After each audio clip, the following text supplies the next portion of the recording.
Hello, and welcome to Sobercast, where we provide AA speaker meetings and workshops in podcast format. We're an ad-free podcast, and if you enjoy listening, please help us be self-supporting by visiting Sobercast.com, look for the donate link, and drop $1 or $2 into our virtual basket. We hope you enjoy the podcast. Have a great day. My name is Bob. I am alcoholic. And through the grace of a God that I was afraid to believe in, that I've accessed and maintained in my life through the process in here, good sponsorship, and a consistent, persistent commitment to the primary purpose of self-forgetting and helping God's kids. I haven't had a drink or any mind or emotion-altering substance since October 31st, 1978. Sometimes I say that and I go, really? Thank you for the great introduction. If you took that same CD and you played it backwards, you'd hear, Clancy is Satan.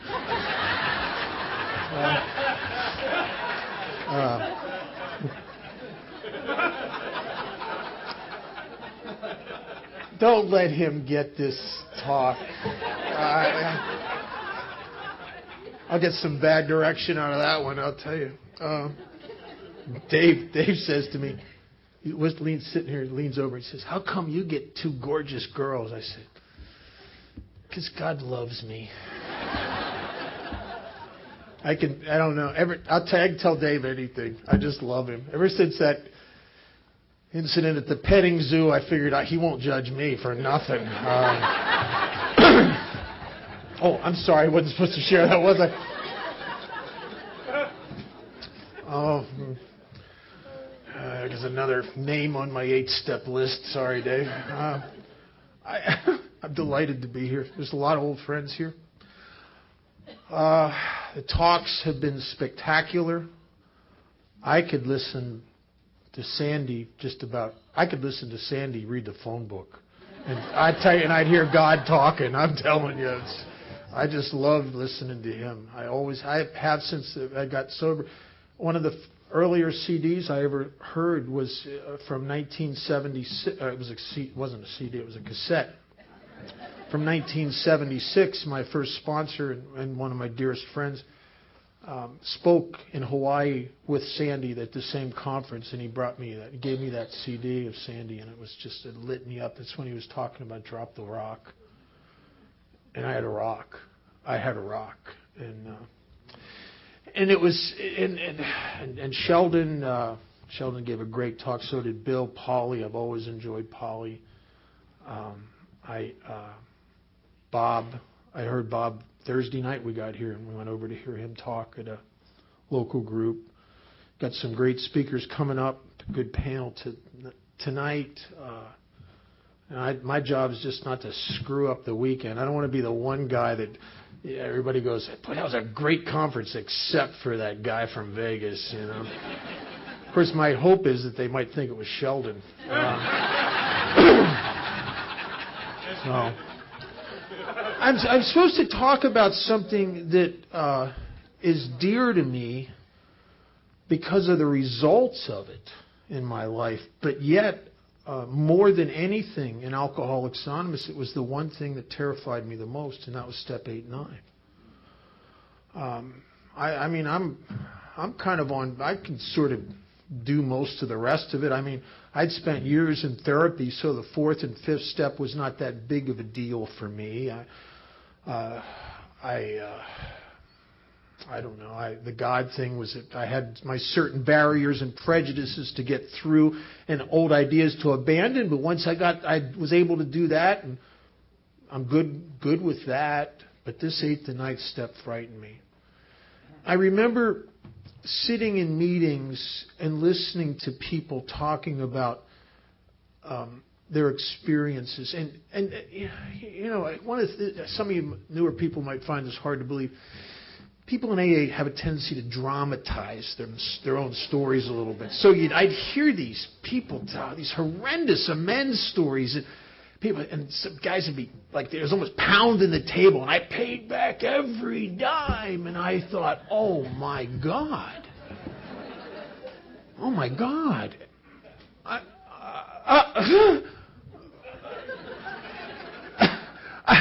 I lived like a crazy person on the streets. I mean, pay back every dime. I mean, oh God, I remember thinking to myself, I'm in my 20s. I'm a young guy. If I had a good job and I worked for 50 years and used every dime I made, I would never pay. I couldn't pay it back in a lifetime. It was just too big. It was too overwhelming. I couldn't imagine it. It freaked me out. There were people I thought, my God, some of these people, if I faced them, they're going to take a baseball bat to me. I'm in Las Vegas and not in Pennsylvania because some of those people. I had 2 years in a state penitentiary hanging over my head. That was, in my mind, was a done deal. I'd already been sentenced.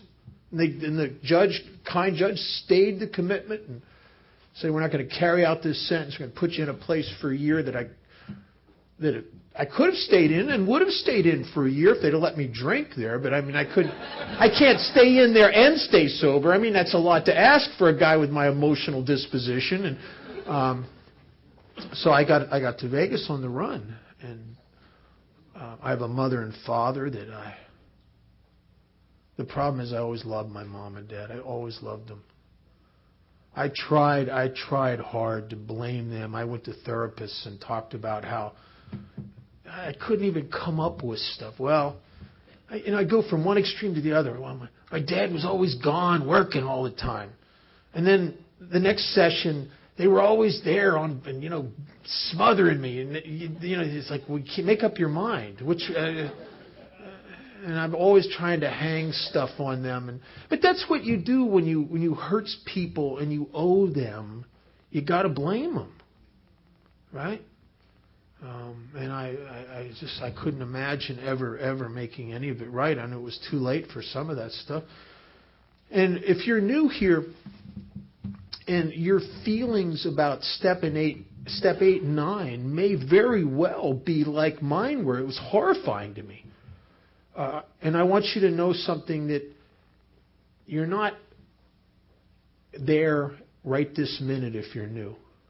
There's some stuff's going to happen to you. You're going to get an infusion of grace if you do the first 7 steps. And I can't explain to you how this is going to happen. I just know it's going to happen. It always happens. Is that what is impossible eventually becomes possible in God's hands and in God's time. It's a very synchronistic endeavor. Synchronistic was a word that Carl Jung came about, and it's a beautiful view of the universe. It's a universe that exists to accommodate desire. And from the moment, a synchronistic universe is a universe for if I need to get from point A to point B, but there's something in the middle that can't be overcome, and I can't get from point A to point B. From the moment of the desire, the universe starts almost like this giant massage as it moves slowly and shifts slowly, and eventually the impossible becomes possible. And that surely is my story. And this anxiety towards step 8 and 9 is something I found out has permeated Alcoholics Anonymous since the very beginning. In a peculiar sense, AA was founded on one man's 8th step. Dr. Bob Smith got sober Mother's Day weekend. He had this conversation at the gatehouse with Bill Wilson, who lit him up. And he'd never heard anybody talk like that. And he identified and made the connection. And Bill had outlined this program of action that he was gleaning from the Oxford group. And Bob liked it all. He liked the confession of shortcomings. He liked the prayer meditation, the seeking guidance from God. He liked the helping other people. He wasn't going to do the amends thing. He told Bill something to the effect of, I'm a doctor in this community. I've already screwed up my reputation. Let's leave that alone. And so he did everything that Bill suggested, his sponsor suggested, except that. And consequently, Dr. Bob Smith drank again. and he went to a medical convention in Atlantic City, came back, ended up in Akron and came to, eventually ended up back in Ardmore Street after he was laid on he was so drunk coming off the train, they laid him on the platform at the Akron station. Eventually they got him back to the house in Ardmore Street, came to on what today they believe was June 17th, because some people have researched. But originally we adopted it, we believed it was June 10th.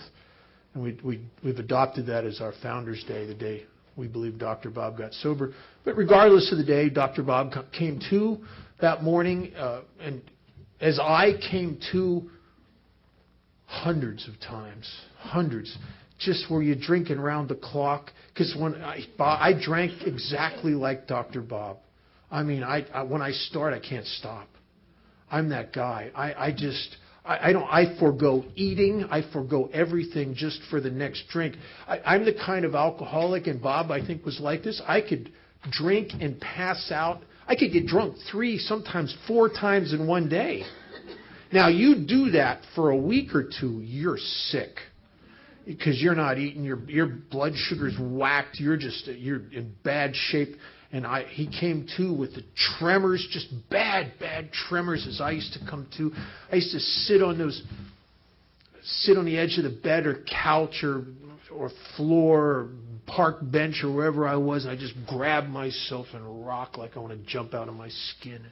My nerves are shot, and Bob's nerves were shot. And he asked what day it was, and they told him, and he freaked out. It was early in the morning, and it can't be today. Oh my God, I have a surgery to perform today. And Dr. Bob was a proctologist, so you can use your imagination about what kind of surgery it was. Imagine being the patient. Bill Wilson gave him a sedative and a couple beers, and into the surgery you go. Imagine being the patient, watching your doctor shaking and smelling like beer. I mean, oh my God, we should build a statue of that guy somewhere.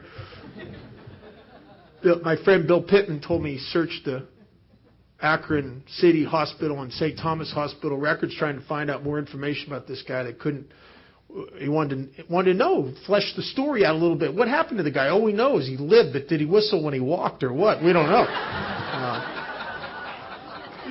But he lived, and Dr. Bob, that surgery was over quick. Evidently, it was a little small cancer surgery, and it was over still in the morning, and he disappeared. And nobody knew where he was. And Bill, his son, sat in my house and told us the story we talked about it. He talked to a whole bunch of us about it, and how everybody was worried, and they thought that Bill was drinking. Or they thought that Bob, rather, was drinking. And Bill thought that because he'd given him the beer and sent him in there. And he didn't come back till all that morning, all that afternoon. I think his son said it was really late, maybe even close to midnight by the time he came home. And he hadn't been drinking, and there was something different about him. And they discovered that he'd been out searching out everyone he was afraid to face. And finally, one man was willing to go to any lengths. And in the book Alcoholics Anonymous, in the synopsis of the program Recovery, it mentions that term, willing to go to any lengths. But then it defines it and really talks about it at great depth within the section on amends. As it mentions, it uses it again twice. That's really, when we say in Alcoholics Anonymous, willing to go to any lengths, are you willing to face the people you're afraid to face? Are you willing to pay the people back that don't know that you owe them? The problem with they don't know you owe them. Maybe nobody knows you owe them, that you're the one that ripped them off. You're the one that got the money. Maybe there's only one person on the face of the earth that knows that you ripped them off, but it's the worst person that could know. It's the only person that has the ability to take that information and use it to sabotage your life. You. The worst person that could know it knows it. And I understand that.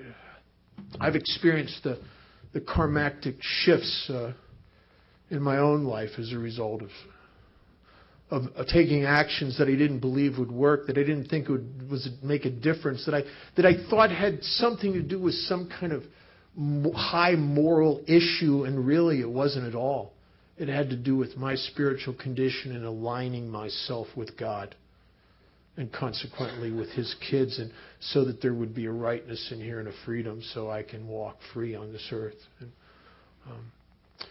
my dear friend, I had a dear friend in AA who died years ago, and we used to talk mostly every week, a guy named Clint Hodges, and Clint used to say something that was, well, he'd say it and people would get nervous. He'd say, there's a world of difference between making all your amends and all your amends but one. And, oh, there is. Because you know the one you're not making, it should have been top of the list. We don't hold out the insignificant ones. It's the ones we hold out are the ones that are probably the most important. And I get sober in 1978, and I got a sponsor, and I told this man, I said, I'll do everything you ask me to do. And there have been many times I've regretted that statement, because the people in AA, they got stuff they want you to do. And people in Alcoholics Anonymous are funny. If you come to meetings as I did for several years and you act like leave me alone, we leave you alone. I mean, there's always somebody that just got off their meds that don't, but for the most part, we leave you alone. We respect that. You sit there like, screw you. We just kind of walk around you. But man, the minute you reach out for help, people in Alcoholics Anonymous are all over it. They're all over it to this day. And I didn't know that by reaching out for help, I was going to invite these busybody kind of people poking their nose into my life. You know what I mean? Asking me crazy questions like, so where's your mom and dad? Oh, they're in Pennsylvania. Oh, so how are they doing? I don't know. I haven't talked to them in several years. Oh, so, well, you need to make amends to your mom and dad. No, that's not going to work. It's too late for that. Oh, no, you really need to make amends. I said, listen, they won't even take my calls. You know what they said? Don't call collect. I would have never thought of that. Honest to God. That sounds like a simple thing. I would have never thought of that. I had this egocentric personality I have has these bizarre senses of entitlement. Or I'm a user. And I would have never thought of calling my mother and father and not calling collect. Because I'm a taker. I'm a user. I'm an opportunist. And they said, don't call collect. And they pushing me to call my parents. I said, it's not going to, this isn't any good. They told me to not only call, but start writing them little letters. And I had this little pathetic little job making a minimum wage. And they said, you must never miss Father's Day, Mother's Day, their anniversaries, their birthdays, or Christmas. You have to get them something. You have to buy them a gift. And this is non-negotiable. And okay. And I remember the first time I called my mother, she answers the phone, and the minute she hears my voice, this hostile vibe came out of the phone. Like, what do you want? And then a panic creeped into her voice, and she said, oh my God, you're not back in Pennsylvania, are you? I said, no, Mom, I'm in Nevada. She says, Nevada? Well, the operator didn't ask me to pay for the call. I said, no, Mom, I paid for the call. Her voice shrieked. It went up an octave. She went, you paid for the call? She couldn't believe it. It was like, but I get that right back. Even coming out of the startlingness of that, she got off that phone quick. She didn't want to talk to me. But you know that what do you want? Get off the phone. I don't want to talk to you attitude is, I mean, it's what happens when someone loves you deeply and you break their heart over and over and over. And Polly was talking about people get their heart broke open. Some people get their heart broke closed and sealed up tight like a steel wall.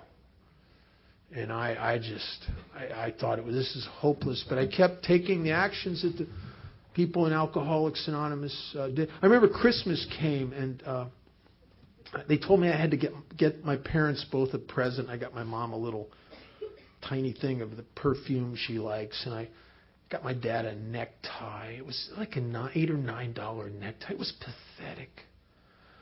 I mean, I owe my father so much just money from loans and stuff, that if I got him a house on the beach, it wouldn't even touch how far behind I am with him.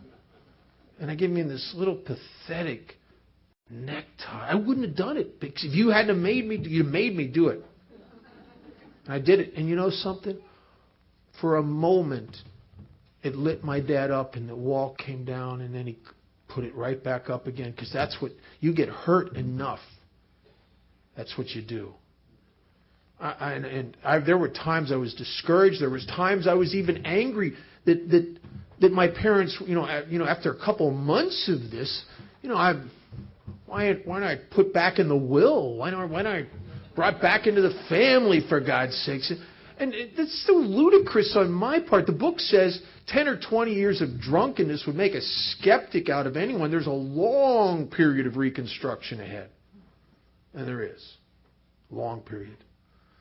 Chamberlain, my grand sponsor, used to rub his hands together and say, we rub away the wreckage with good works. And that's what you were encouraging me to do. You were encouraging me to rub away something I didn't think was rub-awayable. And I just did it. And I was about a year sober. I've been doing all this that you told me to do for a year. And my mother and father decided, they told me they were going to come out to Las Vegas. They're coming out to eyeball me is what they're doing. They're not coming out for a homecoming.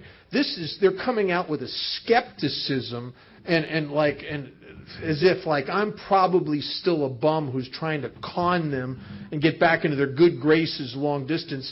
And they don't think I've changed, really, because one of the worst things I did to my mother and father, and I did this for better than a decade, is I'd get back up on my feet and I'd get their hopes up, just to smash them even worse. And every time it's worse to be on the receiving end of that, because it's tough. It's tough.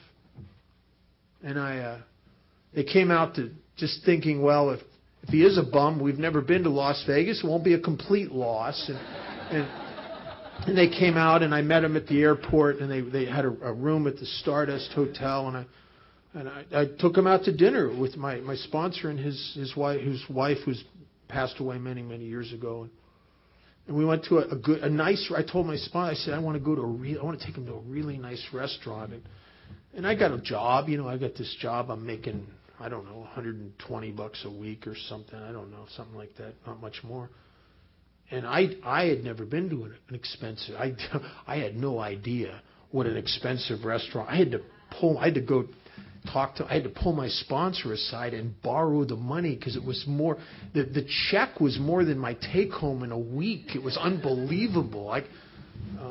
And my sponsor suggested that I invite them to my home group, and my home group was a remarkable group. It was there's not many groups. This first group, it sort of deteriorated over the years, but all the old timers seemed to go to that group. It was an AA and Al-Anon family meeting, and it met in people's homes, and the people's homes that it met in were nice homes, because you'd have to accommodate 40 to 60 people in your living room, so that cuts out a lot of apartments and stuff, and so it was in nice homes, and the people there were very friendly, and they had great desserts, and they said, take them there.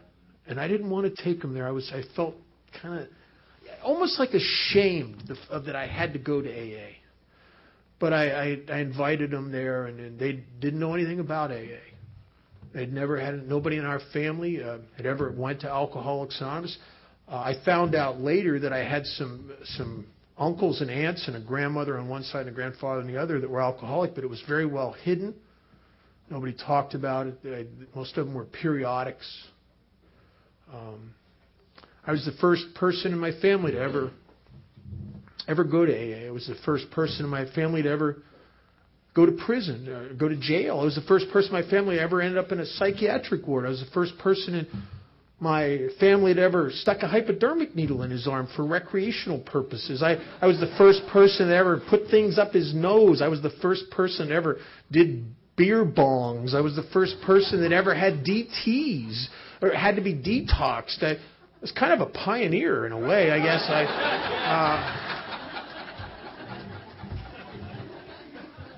Well, someone has to do it. So they didn't know anything about any of this. And I brought them to my home group, and it was a spectacular meeting. It was comprised of a lot of old-timers that were very involved in service. And these were the kind of guys that were on fire in AA, and they laughed a lot.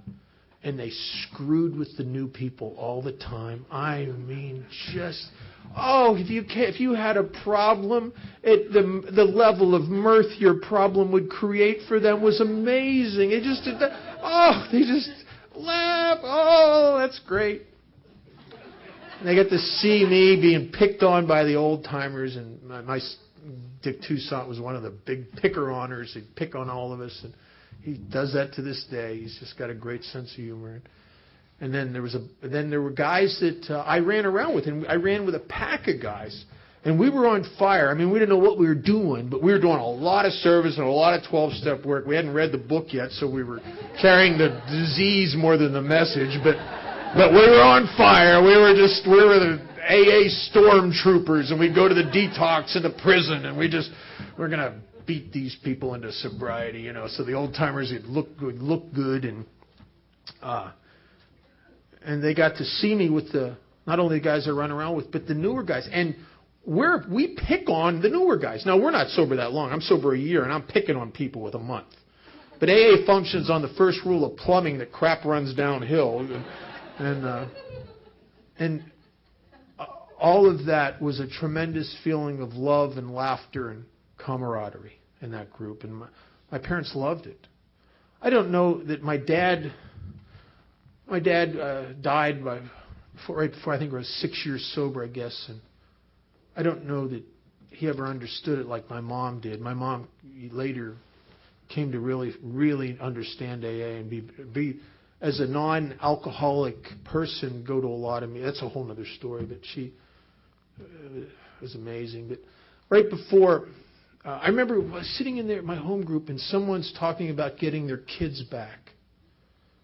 And my mom leaning over to my dad kind of teared up a little bit, saying, "This is great." And right before they left to go back to Pennsylvania, I was instructed to write out, to the best of my ability, all the money I borrowed from my father and mother over the years. And it was a lot. Just many times that I would have warrants or fines that I had to pay, and they'd loan me the money to pay the fine.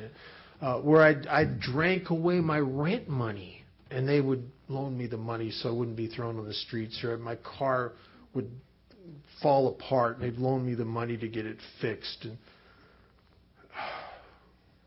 a lot of stuff. And I put it all on paper. I did as I was advised. I came up with a game plan, a proposal to my dad about making payments, which I thought was just pathetic, making payments.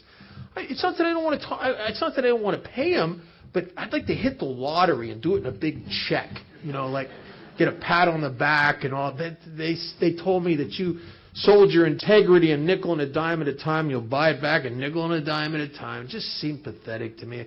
And I'm looking at it, and I figured it out. It was 12 and a half years of payments. When you're a year sober, 12 and a half years of payments is, shoot me, it's a lifetime.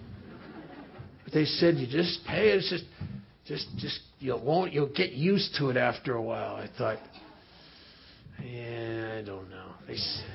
They say that about sex in prison too, but I don't think so. I don't think so. So I go sit down in the coffee shop, the Stardust Hotel, with my mother and father, and present my proposition of payment to them. And my dad says to me, he says, "Rob, we don't want you to pay back the money." He said, "We're just delighted you're sober. This is the first time in years that we thought maybe you might be okay. Just keep doing that AA thing and just stay sober and forget about the debt." well, my God, I just got out of 12 and a half years of payments. This is amazing. This is very cool.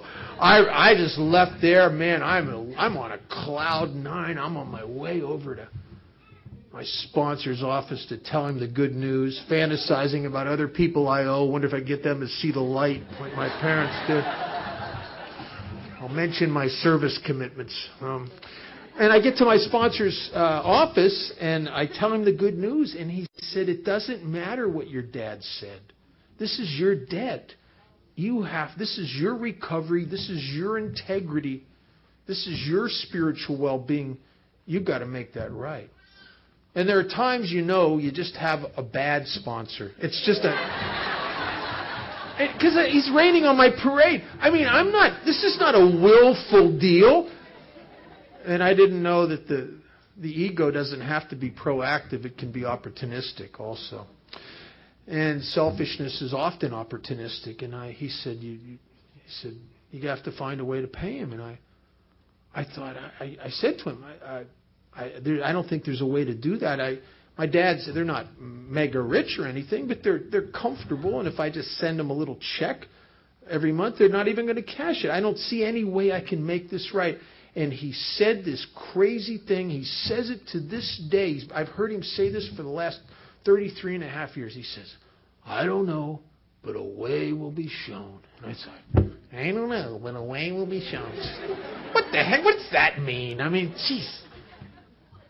So I file that away. All right, I got to make that amends. And I'm working as a cashier in a store. And back in the 70s, there was a lot of silver coins in circulation and wheat pennies and silver certificates and even gold certificates and silver quarters. There was still a lot of silver half dollars in circulation. Occasionally even silver dollars. We'd see them come through the register. And my dad collected that stuff, and it was a hobby that he was very enthusiastic about. I remember watching him sit for hours with the books and the bags of coins and putting them, some of them in slots and all that stuff. And I thought maybe I could save. My boss had let me buy this stuff out of the register. Maybe I could save enough of it to give my dad one day a really nice present.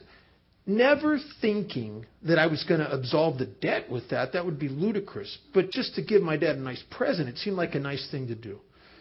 And I talked to my boss, and he said, fine. And I started doing that, buying that stuff out of there. There were several occasions that we get those $100 gold certificates would come through there, and my boss would have to stick them in his office in the safe for a couple weeks till I had enough money to buy them. And I'm chipping away at some other amends, and there's a couple other things I've done, and I started getting lucky. Now, I am not a guy that is lucky, but some good fortune starts coming my way, and I think that it is serendipitous. I think that there's a cause and effect in this. I can't prove it. I know people that are skeptical. They think it's coincidences. What coincidence maybe is God trying to remain anonymous. I don't know, but some amazing things started happening in my life materially, and they weren't serving me as much at that time as they later did, but at that time they were serving this process. And I started getting raises and bonuses, and I got a better job and a better job. There was a guy in AA who had a moving truck and a little moving business, moving furniture, and he would you'd try to schedule his moves around my time off, when shifts I wasn't working or days off, and so I could help him. And I found myself in about 4 years or less, I really got into saving all this stuff, and I had at face value the entire debt, plus a little bit actually. I got a shoebox full of silver and gold certificates. I couldn't hardly lift it, bag of silver quarters and wheat pennies and war nickels and a big bag of half dollars and and some silver dollars and dimes, a ton of dimes, And I drove back to Pennsylvania with Karen, who was a girl that I was engaged to at the time, who would later become the mother of my daughter. And we went back to Pennsylvania, and I gave that stuff to my dad. Now, by the time I give this stuff to my dad, I'm sober probably close, maybe 5 years. I don't know, close to 5 years, I suppose, or somewhere. Chronologically, I'm a little challenged, but somewhere in there. And I've had so many conversations and so many visits with him now. They like to come out to Vegas a lot, and I'd see them several times a year, and we had a good relationship. And my dad, I had made all the verbal amends. My dad had forgiven me. There was no doubt that he'd forgiven me. There was no doubt that he loved me. But there was still something between me and him, and I don't know how much of it was imagined and how much of it was born out of the inside of me and how much of it was actually in him. But there was a little bit of a vague something ain't right between me and him. I knew he loved me. I knew he forgave me. But I was like Bob. You know Bob. It's our son, Bob. You got to make allowances for Bob. Our daughter graduated from this great university. Bob's in a 12-step program. You know, I was like special bus Bob. You know what I mean? I mean, he never said that. Now, I don't know how much of this is imagined, but I felt like I'm like the kid that's coming from behind. You know, I just had that feeling. And when I gave him those coins, it seemed to shift. And it seemed like, to me, looking back, it was like the first time in my life I became a man in my Father's eyes. It blew his mind. He never expected it. It blew his mind. And our whole relationship changed. And I had about a year, maybe, or less, probably, with him before he died. And it was sweet. It was sweet. I miss him. I miss him to this day. I know that most of the things that are innate in me that are really of great value came from him. He was a very principled man, and yet his spirit is alive within me. When my daughter was born, I felt his presence in the delivery room. I felt it when I sold my business and I got the first big check. I swear to God I could hear his voice say, "Rob, you did good." And I went back to Pennsylvania at his death, and I was able to be there for my mother and my sister, and I was able to bury him without ghosts. And I know about ghosts. When my grandfather died, I was haunted for years by the ghosts of the things I'd done to break his heart. I was haunted by the ghosts of the things I never said to him that I should have, the things I never thanked him for, the things I was too self-centered and too self-obsessed to even appreciate. What an amazing grandfather he'd been to me as a little kid. And Alcoholics Anonymous had a remedy for that. There's a part in the book that said some people can't be seen. So we send them an honest letter, and my grandfather was dead. So I wrote him an honest letter. And in that letter, I told him everything I would yearn to tell him across a kitchen table. I told him how sorry I was on the morning of his wife of, I think, 60 years, in the morning of her funeral, how he had to find me in the guest bedroom in his house covered with blood and a hypodermic needle stuck in my arm, and he thought I was dead because I'd found the drugs she'd been on before she died. And I told him in that letter how sorry I was to have done that to him on the worst day of his life. I thanked him for just the graciousness and the love and the money he'd spent on me as a kid, and how he used to just like to buy me things, and he was my pap, my grandpap, and I thanked him for that. And I took that letter. I wrote everything I wanted to say to him in that letter. I told him how sorry I was. I disappointed him. He wanted me to be a doctor. I wanted to be a doctor too. I just didn't want to go to school. Well, you can't you can't put a guy like me on a college campus where it's go to class or go to the keg party. The class loses every single time. I mean, I said all that. I took it out in the desert, sat on a rock, and read it, and wept, and got closure with my grandfather. Something changed inside of me. It sounds crazy. It sounds like voodoo or something, but I tell you, I experienced this, and something shifted within inside me as a result of that. Many years later, I went back to Pennsylvania and went to his gravesite, and my whole family's in one whole area, and I was able to. It was a amazing emotional experience. Some new guy in the car waiting for me. He didn't know what to. Was worried about the guy that's sober a long time, walking through gravestones, weeping. I don't.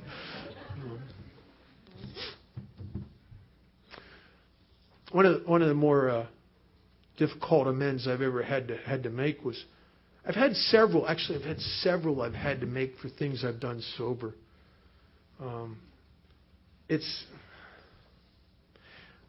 I don't like that. I really don't like me. See, it's not so bad making amends for stuff you did when you were drinking. You can kind of hang it on the hook of, well, my God, I messed up, for God's sakes. But as a sober member of Alcoholics Anonymous, the bite's a little sharper. And I've had, in relationships, I get in arguments with people and things. And I'm pretty good with that restraint of tongue and pen for a while. And you come at me long enough, and eventually I say something that I don't like myself for, and then I have to make amends. And I hate making amends. I think it's the nuclear deterrent of the spirit. You know, there's a lot of things in my life I really do not go near, and I don't touch that, and I don't go there. Not because became a good guy. I just don't want to pay the price. I don't want to have that thing happen to me that happens to me when I do that. When I take actions that, in essence, I'm acting like someone that, from a distance afar, I don't like. And when I act like someone I don't like, I feel about them the way I'd feel about someone else who did to someone I cared about what I just did to them. Right? And so there's a lot of things I don't do, or I really try hard to stay away from. I try not even getting the zip code of certain things, because I don't want a chance that I'm going to do something that I'm going to pay a price for later. But I had this amends. I was about a year. When I was about a year sober, I'm working as this cashier, and one day I was at work, and I had a bad cigarette addiction in those days, which is a whole other story of how I could not quit smoking, and how I did a couple prayers, and I consistently did them for months, and something shifted inside of me, and something happened. But at that time, I had about a 3-pack a day habit. I mean, I would light cigarettes off of cigarettes. You know, I was that kind of guy. There was a security in just having one somewhere burning. You know what I mean? And I was at work one Thursday, and Friday's payday, and I'm broke. I'm living paycheck to paycheck at best, trying to pay some of these amends and just get by. And I'm at work, and I run out of cigarettes. And we sold cigarettes in the store I worked at. And so this little voice in my head, it's so friendly sounding, isn't it? Isn't it? It's so seductive. It says, Bob, you're jonesing for a cigarette. Just take a pack of cigarettes, and tomorrow when you get your paycheck, you'll cash it and ring it up. This is not even wrong, Bob. I said, okay. Thank you, nice voice. I took the pack of cigarettes and I smoked them. And the next day I go into work and I cash my paycheck out of the bank like we always do. And the good voice says, you better ring those cigarettes up. And that other voice, it's always more seductive, isn't it? It really, it's more gentle and understanding. It says to me, well, Bob, for God's sakes, you come to work early. You stay late. You work harder than everybody else here. It's only a pack of cigarettes, for God's sakes. Everybody does this kind of thing. Probably factored into the cost of operation. And I never rang those cigarettes up, and I didn't even know it, but I opened a door and I started supporting a 3-pack a day habit by stealing. I don't think I bought.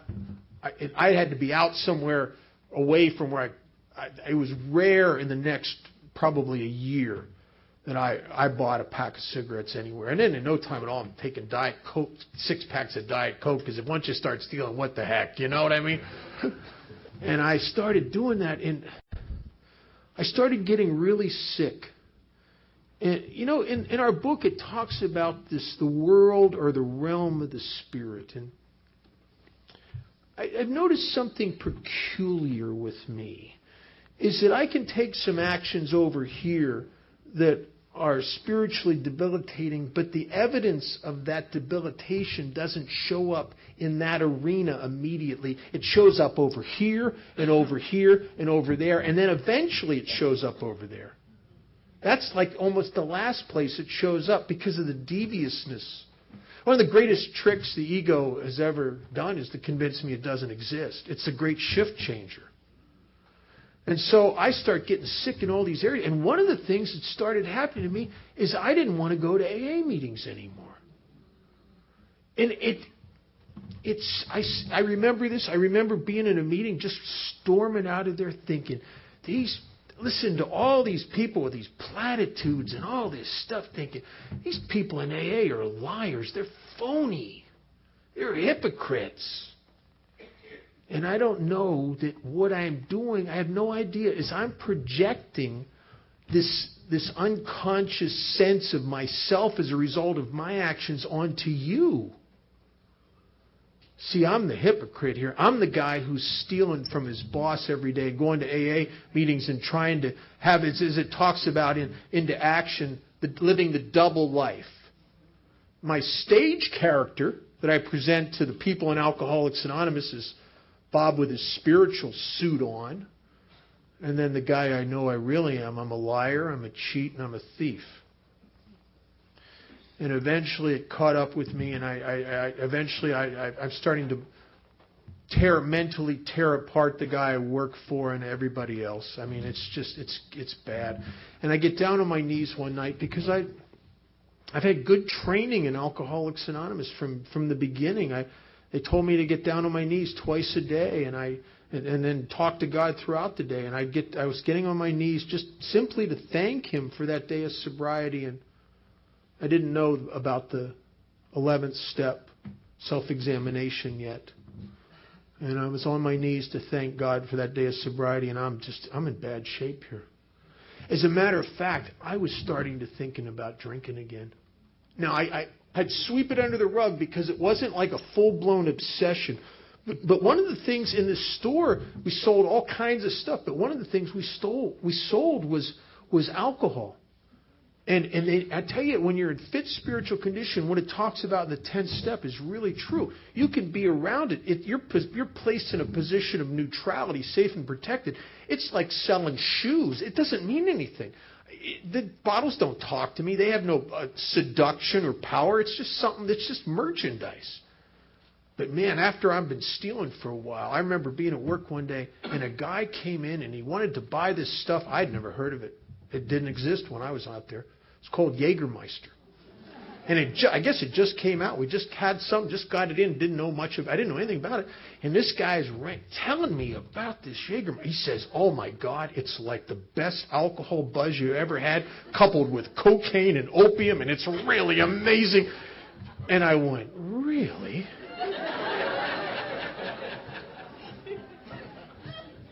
And I'm looking at that bottle, and it had kind of a sort of a Germanic, a magical Germanic label, and it was like Jägermeister. No, I'm not cracking a lid or nothing, but I'm looking at it. It's got power again.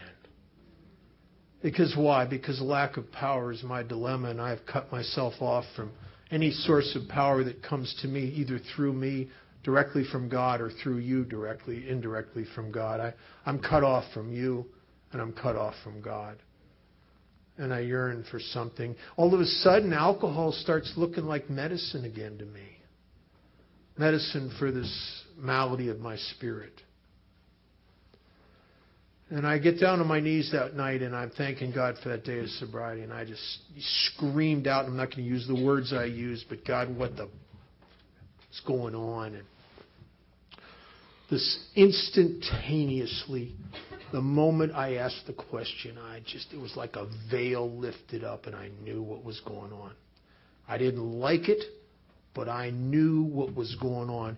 And there was like a flood of shame that just started coming into me because what a phony I am. And I started doing the math about, I'd been stealing now for a long time, and I started figuring it out, and it's a bunch. And I don't have the money. And I know, and I'm afraid I'm going to drink, and I just get this sense, man, I got to go make this right. I got to go make it right. And scared me. I know that the guy I got to face has my boss has zero tolerance for employee theft. I mean, zero. I watched him throw a guy out, threaten to have him arrested.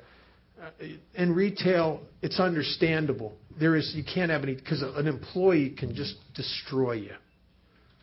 And you've got to be able to trust the people that handle your merchandise and your money.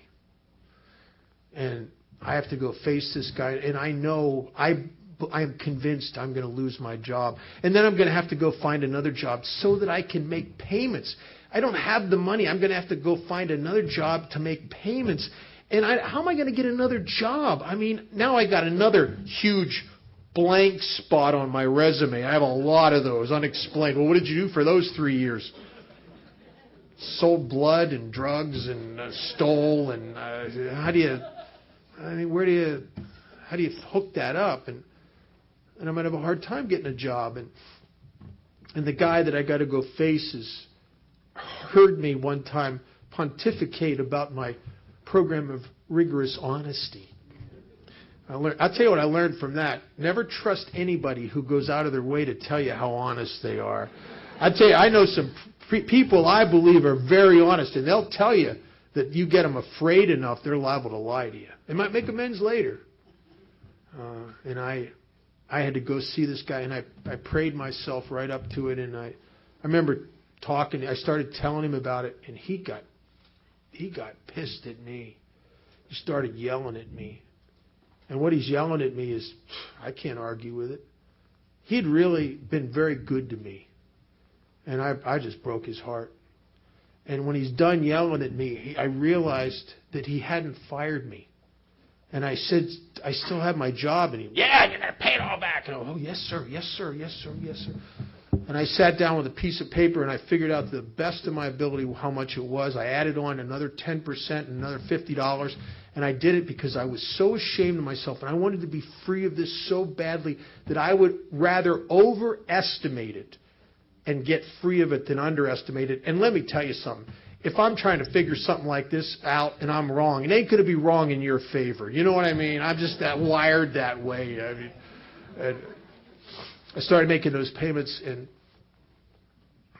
within 30 days, the book says we're amazed before we're halfway through. Before I was even halfway through those payments, I loved working there again. I mean, I really, really liked it. I remember telling people at a meeting that I just like my job, man. I like waiting on people and taking care of people and being of service. And I like the other employees. I like my boss. I thought I didn't get much money working there, but I thought I could work here forever. I'm cool here. And within 30 days of making the last payment, I was not looking for another job. I had a home here, and a guy came to me out of nowhere. I was not looking for a job, and offered me a job with a chance for management and to make about twice as much money. And I went to my boss and I told him about it, and he said, "Well, you can't pass that up." And I went to work for this other guy, and which led to another position. And eventually, I was running a place, and I'm making more money, and I'm getting bonuses, and I'm chipping away at all these other amends. And quite a while went by, and I'm rocking and rolling. My life is really good, better than I would have ever imagined when I was new. And I went into a restaurant one night, a Denny's, and the guy I'd worked for and robbed and paid back is sitting in there with his wife. And I went up and started talking to him because we were pretty good friends. And I asked him how things are going. He said, "Well, did you hear about me selling the store?" And I had heard a little bit about that. I said, "Yeah." I said, "Well, how'd that go?" And he said, it fell apart. I was selling it to a guy from Korea, and because of the slot machines and the liquor license and the tobacco, they have to pass this extensive test investigation by the FBI, and for the gaming license especially. And he said the guy had the store for 6 months, and he said he kind of ran it into the ground and then denied his license. I got it back in my lap. And he said, I'm not real happy about that. He said, "I thought I was going to be able to retire. I was burnt out." He said, "I guess it's not in the cards." And I said to him something that if I hadn't have paid him back, I would have never been able to say. I'm even surprised to this day that I was able to say it because it was such a ludicrous statement. It was a silly statement. I said to him, "Man, I'd like to buy your store." And then the minute I said it, I felt embarrassed that I said it because I don't have any money. And then I had to tell him, "Well, but I don't have any money. I'm just kidding, Just like nice thought." And he said to me, he says, "What's your day off?" And I told him, he said, "Meet me down here." And I met him there for lunch, and he sitting in this booth. I remember he had some kind of those tan folders and some papers and stuff there. And I sat down, and he made me a proposition that if I were to come back and run that business, and he said it's not doing very well. It's probably quite a ways in the red. He said, "But if you can get it back strong into the black and make it profitable again, you will earn a piece of it every year. And at the end of 5 years," he says, "I'd like to be out of here if you can bring it up to the right numbers. And then I'll be done, and you'll still make some payments on fixtures and inventory, et cetera, et cetera. But that'll be my portion. I'll be out of it, and I'll be free. It'll be all yours." And he said, "What did you think?" And I'm a guy I never did graduate from high school, even though I did flunk out of some of the finer universities. I got a resume that it just is pathetic.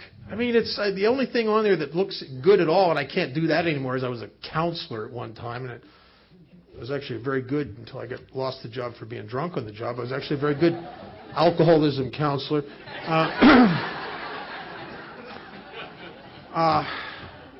And I was amazed. I said, "Man, I would love to do that."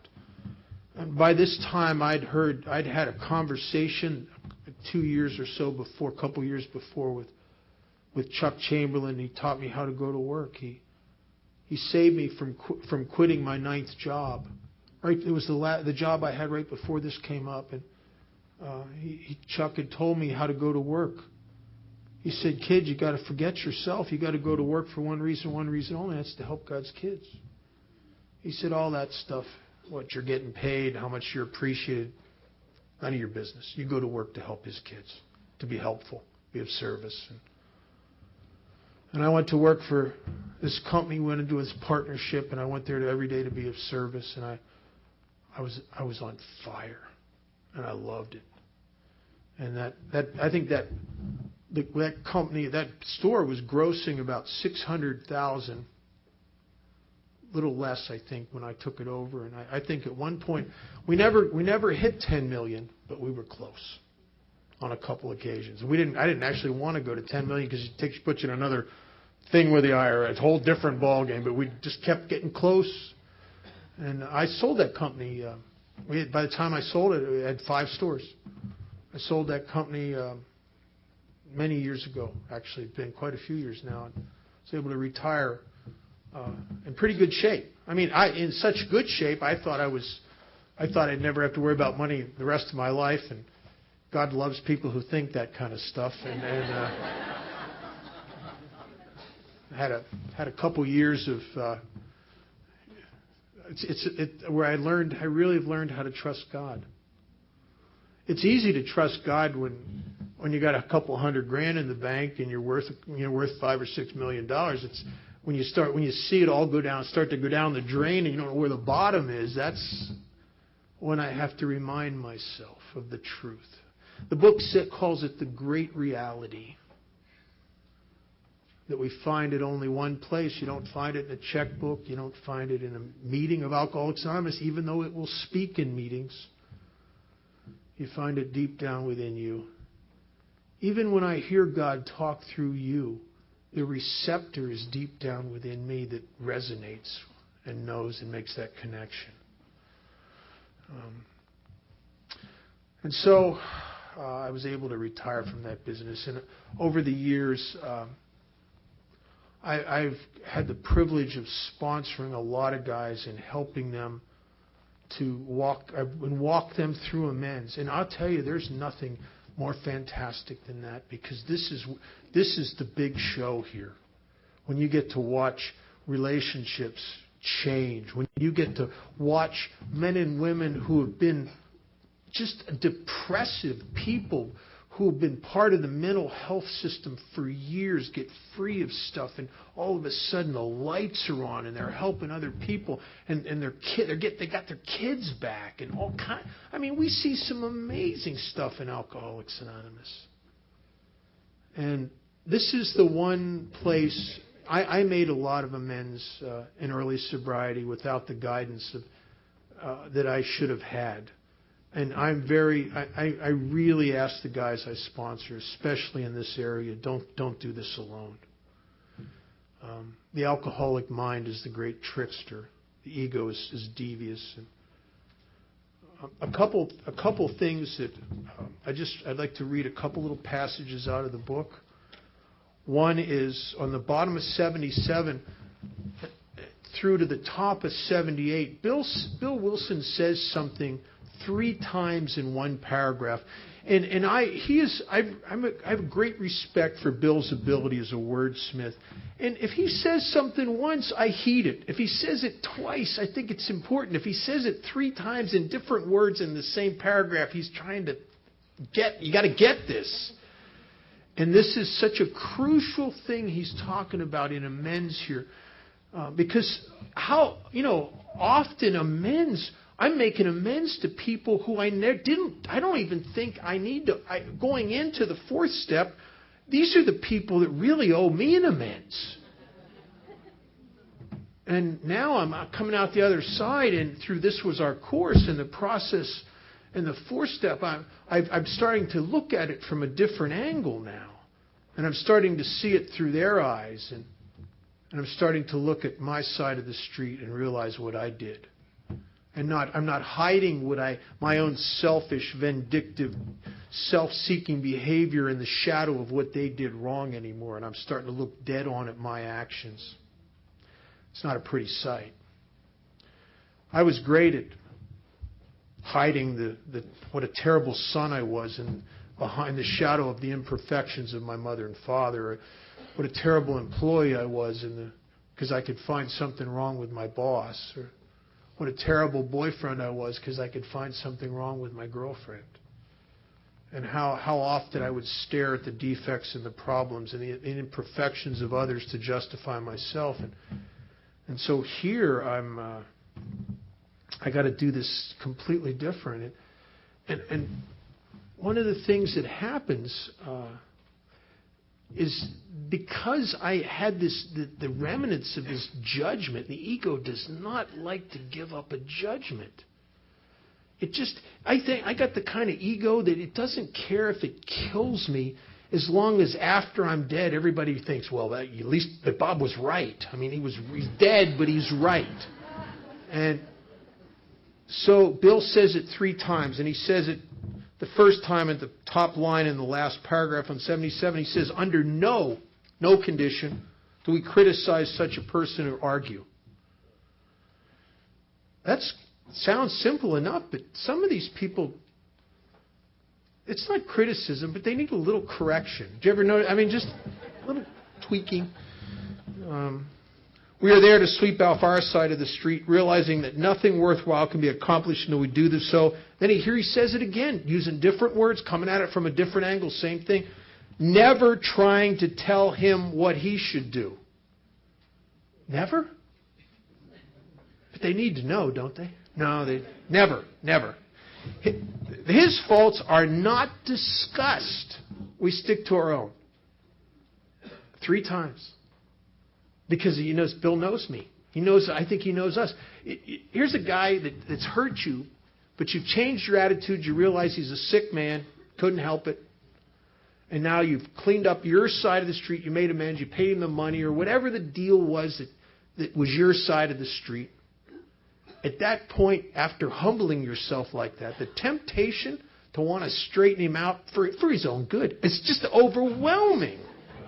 And yet, if I go down that road even a meter, I will undo everything I've come here to do. Some amends, one of the things my ego does is it wants to stay in the right and wrong business. I won't make amends to certain people because they were wrong. But it's only the ego that's in the right and wrong business. The spirit just yearns for connectivity. It yearns for restoration. That's all. It's not in the right or wrong business. I've had to make amends many times in sobriety to people that if you were to put it on any kind of justice scale, anyone would admit that, well, they were really the ones that were wrong. Why are you making the amends? Because I have the tools to mend the separation between me and them. They don't have the tools. And so the buck stops here. And that's really what I'm trying to do. It's not right or wrong. It's about mending the separation between me and another one of God's kids. And sometimes it's just a matter of forgiveness. Sometimes it's a matter to give for them the same thing I would want people to give for me, the same tolerance that has to be given, the same love, the same consideration, the same compassion, the same understanding and acceptance. I got to give it for them, because if I was screwed up, how desperately I'd want you to give it for me. And so I give it to you. And if there's something I've done that's actually hurt, and how do you know if you've hurt someone? Well, I think one of the great exercises here is that and it talks about this in step 12, but I use it with the guys I sponsor in step 8 and 9, is to put yourself in the place of the person you're going to approach. And approach them the way you would like to be approached if the tables were turned. In other words, sit within yourself in meditation at a place where you really get what it must have felt like to experience what you were dishing out. No matter how much you justified it. Take away the justification. And now, what did it feel like to be there? And God, we do that with some people. It's horrific what we find out. You start seeing from your mother and father's point of view what kind of a child I was, or what kind of son I was. See, I don't want to look at that. I want to look at what you did wrong. And then when I really get it, the great awakening in that is now I have, with God's grace, and boy, God's grace has to be in here too. With God's grace, I have the ability to come to that person and say the things to them that possibly someone could say to me if I had been hurt the way they'd been hurt by someone like me. And the words will come, and they'll be the right words, because there's a commonality here. See, what will work for you is the same thing that would probably work for me. But I have to be clear enough and out of myself enough to get you, and awake enough to get you, in order to know exactly what your experience was, so that I can talk to you the way I'd want someone to talk to me if I'd been hurt like that. And that's a powerful, powerful thing. And it makes perfect sense that we'd come at some of this stuff from an other-centered perspective, being self-centered people. The answer would have to be in something very different. You know, I love what Sandy said, that Chuck used to say all the time about there's one problem that concludes all problems, and one solution contains all solutions. And the delusion is that you can find the solution in the problem. You can stare at that problem. You can go to discussion meetings and discuss that problem. You can talk about that problem. You will never find the solution within the problem. The solution is different, and the implication and the action is different. It never occurs to me that when I resent you, in order to be free from the resentment, that I have to make amends to you, when in my way of thinking, you're the one that really needs to make amends to me. And yet it has to go that way. I had an experience with a guy about a year or so ago, a little longer than a year. He did a fifth step with me. And he had a lot of resentments that were really causing him a lot of problems in his company at work. And we talked about him, and we went through, this was our course, and he could really take a clear look at where he was at fault and where he'd been selfish, and etc. And he had an awakening with that, and it was very cool. 6 months later, he wants to do another inventory, another fifth step. And I'm a little hesitant to do too close together. But he had built a pretty good case. He says, I really need to. I'm really jammed up about some stuff. And I said, okay. I said, God, you really screwed that up in a short period of time. And I said, okay. And so we start doing this fifth step, and I stopped him a little bit into it. I said, these are the exact same resentments. He said, yeah, but they're still eating my lunch. I'm having a lot of problems with them. I said, well, did you make the amends? He looked at me like a deer in the headlights, like, what's that have to do with anything? I said, you're not going to get free of any of this stuff. Your ego is vested in feeling the wrong they did until you make it right. You'll never get free of the resentment until you go to them and make it right. And that has been real true in my life. If I do something to hurt you, I am not free of it. It's almost like my ego demands to build a case against you to justify my separate position, the fact that I owe you. And if I want to be free, then I have to push myself aside and get out of the right and wrong business and just go and make it right, regardless. And I think that's the premier question here is, do you want to be free or do you want to be right? It's always that way. And I sponsor guys, and this what I'm about to say is sort of, it's an experiential opinion, which is in itself, that's like Army intelligence. But I think that there's a cause and effect between amends and the things that happen in my life today. I can't always see it. I don't know 100% that it's always that way. I'm willing to believe that some stuff can be happenstance, but I have seen evidence in my own experience of the cause and effect. And I could tell you stories about financial stuff that I've had to clear up with over 20 years of sobriety that I was paying a price for. And I think it's karma. I didn't know what karma was until I heard a series of talks by Alan Watts, and Bill had mentioned Alan. I grew up reading Alan Watts. One of my favorite therapists I ever went to studied with him. And Watts, in this one talk, he talked about the word karma, and I'd never heard that. He said if the literal translation of the word karma into the English out of the Hindi would be translated as the word doing, that I hurt these people over here, or I owe you money financially and I've never paid it back and nobody's pressuring me and I think I got away with something, and now I'm having a lot of bad luck financially over here, that it's really my doing. And that's almost impossible to see, because a lot of times it seems absolutely disconnected. And yet I've experienced the cause and effect. I'll take a minute to tell you this one story. I was over 20 years sober, and I got a shipment of merchandise in, almost over $23,000 worth of stuff with no invoice. It was just a bill of lading, not unusual. It was stuff we brought out, a truckload of stuff from another state. I used to do a lot of that stuff. I was trying to emulate, one of my great mentors was a guy named Joe Colon who started Trader Joe's, and we did a lot of that kind of stuff. And I figured the company that cleared this merchandise will send me an invoice after they have to hand enter the data to the database, because it's not merchandise in their database, so it's all outside their database. And they'll send me an invoice, and they get their 10% for doing it. And I thought, no problem. And next month came by, no invoice. I said, well, they're behind, they're swamped. Give them another month. Another month came by, no invoice.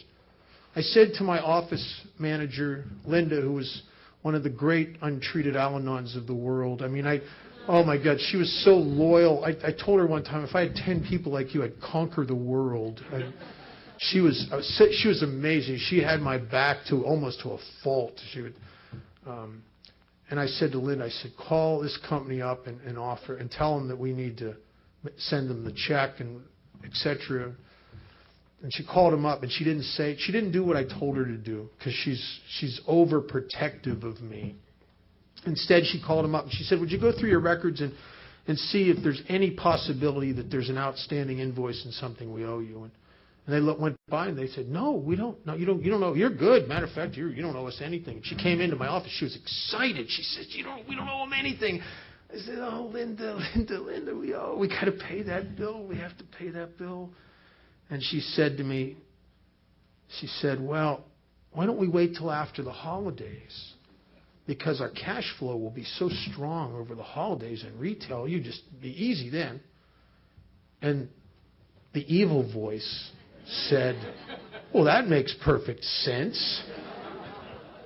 And I put my own distorted personality ahead of the principle, and I went for that. I could have wrote the check then, and I didn't. I listened to in my own head, and the holidays weren't that good that year. And my business started sort of spiraling down. The next year was kind of frightening, really. The next holiday business, we just barely paid our bills. And it's progressing, and I'll tell you, it's getting worse and worse. And I don't understand the cause and effect. And then one day, I'll tell you, it was like a veil lifted, and I knew it. I knew it. I couldn't prove it logically because there's no connection. Nobody knows I owe this money. I can't pinpoint one thing I've done to sabotage my life. And I'm not a dumb guy. If I was doing something to sabotage my life, I'm sure I could see it. I could not see it. And yet my intuitive sense told me that this is a cause and effect here. Somehow this is my doing. I don't know how it is. I can't see it. But I get it. And I went through, I'll tell you, sometimes these big companies, it's almost impossible to pay them money. They're adamantly sure you don't owe them. I mean, I had to go through the ringer. I finally got them to accept the check, and I sent them the check, and it was amazing. All of a sudden, things are getting better. Now, you could say it's coincidence. You could say it's happenstance. In no time at all, a guy, one of my competitors, came along and offered to buy the last of my company. And I was able to retire. And he gave me a price and put me in a position. I was able to retire, and it was good. It was good. I think that was my doing. I'll never be able to prove that, but I believe that. And I've watched it in guys I sponsor who have those amends that they never paid back. And now they're 25 years sober, and they got a lot of problems financially. And if you sit down and have a conversation with them, what have you left out? Who told you you didn't have to pay them, that you knew you owed them, and you went with it? Who did you never pay back that you think you got away with something? And I've watched guys go and do that stuff and watch the change, the cause and effect. In page 127 in the big book, it says something. It's a statement of spiritual cause and effect, and I really believe in this. And it says, even though financial, right in the middle of the page, it says, although financial recovery is on the way for many of us, we found we could not place money first. And here it is. For us, material well-being always followed spiritual progress. It never preceded it. What does that mean? If you make all your financial amends, you're going to be rich? No. I know guys make 7 figures a year that have no material well-being. I know people who make $30,000, $40,000 a year that have tremendous spiritual well-being because they're right with themselves. they're right with God, and they're right with the people in their lives. I don't want to. Material well-being is not contingent on decimal points.